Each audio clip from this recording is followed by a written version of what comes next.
O inekler. Köpekler ne yapar? Kediler? Tavuklar? Tavuklar ne yapar? Tavuklar ne yapar oğlum? Tavukları söyle İbrahim. Gıt gıt mıydı yoksa? Tavuklar ne diyordu?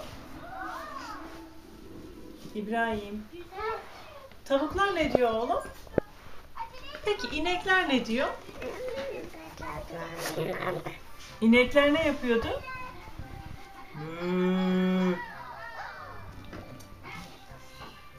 Hadi köpek ol bir daha. Köpek ol. Şşt. Köpekler ne diyor? Ha, şimdi daldı galiba.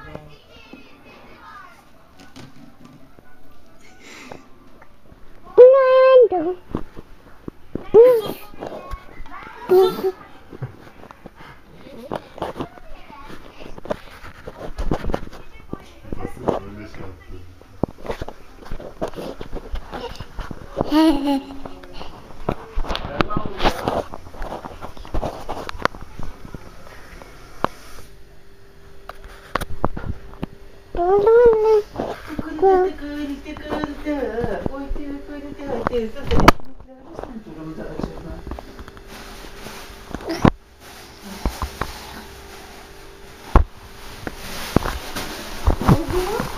O ne elindeki oğlum?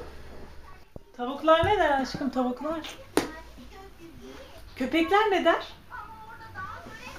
Hadi bir köpek ol, köpek.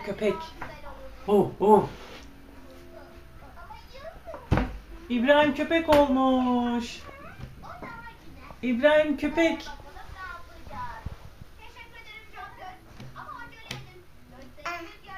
Sus. Bana bak. Sus. Sus dedim sana. Hani tavuklar nerede oğlum, tavuklar? Tavuklar nerede İbrahim? Gıt gıt gıdak. Gıt gıt gıdak. Gıt gıt gıdak. Yumurtam sıcak.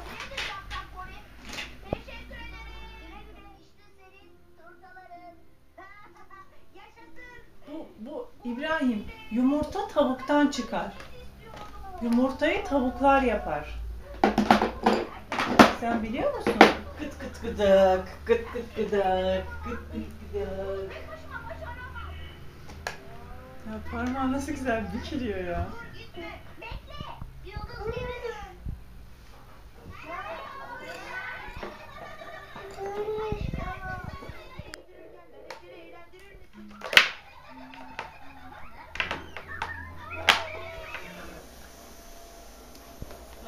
Gıt gıt gıt. İbrahim tavuklar ne diyordu aşkım?